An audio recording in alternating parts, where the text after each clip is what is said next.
高雄自从县市合并以来，是一直拢有里民人口规模差伤济问题。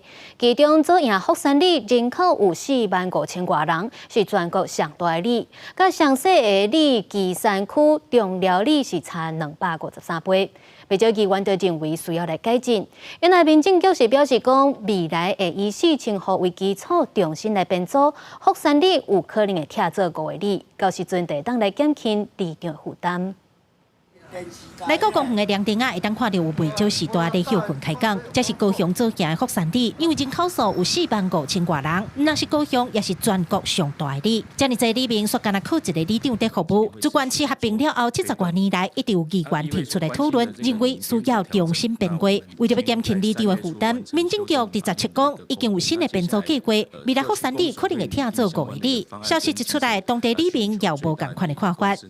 我即摆若有啥物诉求啦吼，要去甲里长讲，伊都做无用啊，因为里民太济啊。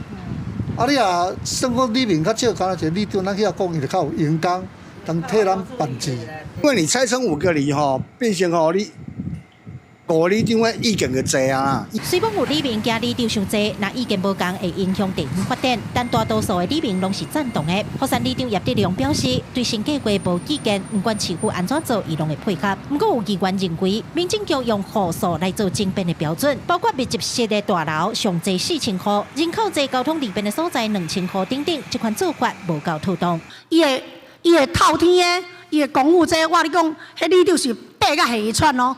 伊的时间有可能超过大楼区。各县市都是用户数做标准以6都来讲。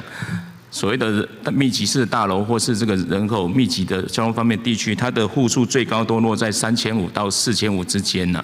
那我们刚好是这次修法是定在大楼区是定在1000。民政局强调，新的调整办法已经第3个月初完成公告，所到来会将地方的意见纳入参考，或这个存在10多年的问题，赶紧得到解决。记者郭家祖、邱朝阳、高雄场报道。